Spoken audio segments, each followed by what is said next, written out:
Kendrick Perkins. Yes. I know you were waiting, hoping to see a big man moment in this game, and you got Well, it's been a while, first of all, hello world, since I've been in the studio, and I came in here and I'm uncomfortable. So the theme for the day is getting uncomfortable because it's hot in here today, and Malika got it steaming. So look, last night, Anthony Davis, he made the Milwaukee Bucks uncomfortable, but he made Darvin Ham happy. Look at him stretching the floor, and look at the timing of the game right here. These are crucial three-point shots for AD.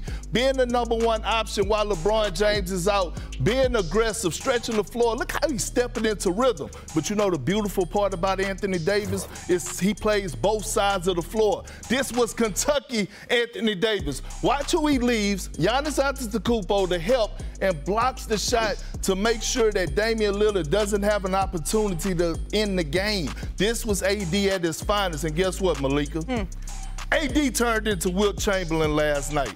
Dominating, 9th career game with 30 points and 20 rebounds, third by most any player in the last 30 seasons, with Shaquille O'Neal and DeMarcus Cousins, the company that he's guarding. Did you see what he had? 34, 23, 4 blocks. You talking about dominating and standing on business. And he did that while racking up his minutes played as well. So we will see who is available tonight against the Memphis Grizzlies on the second night of a back-to-back. ESPN Bet, there he is, is the official sportsbook of ESPN. New users get $100 in bonus bets for making any sportsbook bet. You can check out Perk's Big Man Parlay exclusively in the ESPN Bet app if you want to ride with Perk or any of the other big men. But it wasn't just the Lakers' big men, right, Kendrick? It was a true team effort here.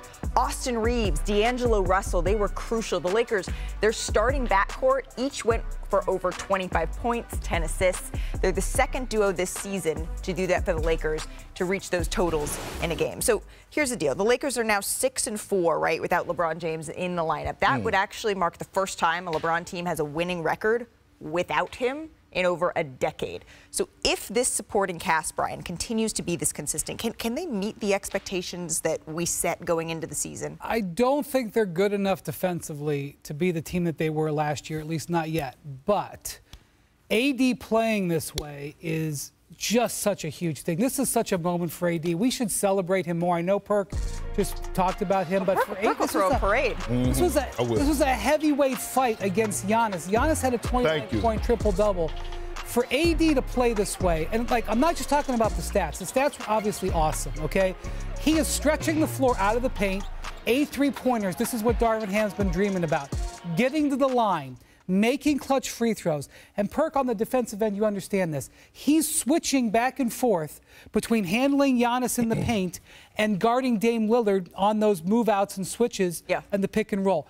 The amount of the load that he carried last night in leading them was great. And one thing that's happened for the Lakers, the reason they're 8 games over 500, the reason they're back within sight of the 8th seed, in addition to AD, for making their threes.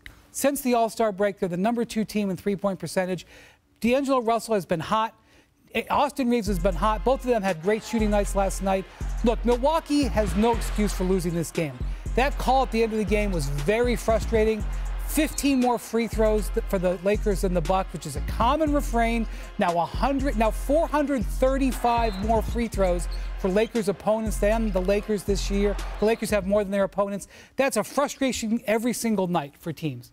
But you can't blow a 19-point lead at home. Right. And the Lakers made the plays which need to do that, and it was their guards and AD that made it happen. We've seen the Lakers beat the Milwaukee Bucks this season before, but because of the deficit in the fourth quarter and no LeBron James, this felt like their most improbable win of the season, particularly to start off this stretch that is all too important for them. But let's just set the playoffs aside for 1 second, because you said it, the 8th seed, potentially within reach here for the Lakers. How high can they go, Perk? They could go pretty high, but you remember the theme of the day is getting uncomfortable, right? But did you feel I turned on the AC? No, we don't have to do that. But we need to have an uncomfortable situation, an uncomfortable conversation right now. Look, LeBron James, one of the greatest players, if not the greatest players to ever touch the damn basketball, okay? We know this. He's 39 years old.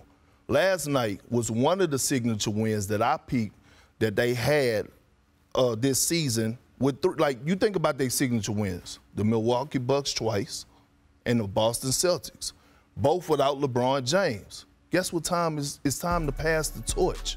It's time for LeBron James to pass the torch. Look at these numbers without LeBron James. Anthony Davis is averaging 28 and 18 rebounds. D'Angelo Russell, almost 30 points, 7 rebounds, and 11 assists. Austin Reeves, 26 points, 7 rebounds, 6 assists. 6 assists. So we know that LeBron James is a mind of basketball, right? Mind of the game. That's what his podcast is called. So with him sitting on the sideline, he got to be observing and saying, maybe it's time for me to adjust when I come back. Maybe I might be holding these guys back just a little bit. Maybe I need to trust into these guys and pass the torch, but it has to come from a genuine place. It can't come from a place of, I'm going to see what you could do, and if you mess up, here it is, I told you so. You have to continue to build the confidence in these guys, because what they've shown me in these three signature wins is that they're capable of doing a lot more if allowed to, especially when LeBron James comes back into the mix. Well, they do have a great advantage that LeBron sat out last night, and they have this game against Memphis tonight, and LeBron should be able to go. So after Anthony Davis what you just said 50 minutes last is night. Interesting. I think the sample size is a little small, but the fact, so now LeBron has to swing into action, which he's very capable of, and he's got to try to carry him tonight, because if they back up that incredible win with a loss in Memphis tonight, they're kind of where we all thought they'd be. We thought they'd be 1-1 in these games, and I think LeBron probably knew he was going to sit out one of them, and he picked the Bucks game to sit out because he thought he needed to have more from Memphis. So that's what they're going to do. And so he's got an opportunity to sort of pay it back for those guys who put in huge minutes last night. But let me ask you a question. Let me ask both of you guys a question. Y'all didn't see a different Anthony Davis last night? Even when he was stepping into those three-point shots, it was almost to the point of him saying, this is my team. Like, you could kind of feel the energy of him saying, this is my team. And look, it's no knock on LeBron. LeBron is 39 years old. Well, but that's what at the beginning of the season when LeBron James said that, to embolden AD, he wanted this type of... He said that 2 seasons ago, Malika, but has he really... Hold on, time out. Has he really genuinely passed the torch? Like, seriously, watching him play with... AD's got to want, like, they've been begging AD to take shots like this. They've been begging him to shoot the ball from the outside. That's what we heard Darvin. I don't think LeBron would love it if AD was getting to the line this much, was taking this many outside shots.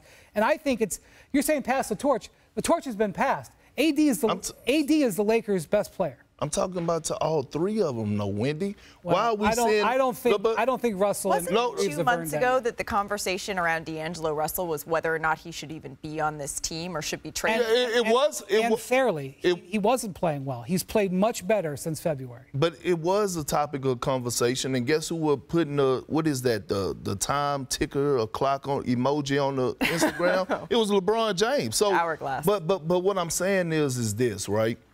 I'm watching this team last night, and that team was playing with great joy. They were playing together. The ball wasn't stagnant. Yeah, and they were down 19. But they came back and won. It don't matter. It don't matter what you do. But it's how you do it. It wasn't a wonderful night in Milwaukee. It took an extreme situation. What? So I don't think you should draw any conclusions from it. What you mean, Wendy? Some of the stats that they had in that game literally hadn't been done since the 60s. But they done it. Okay.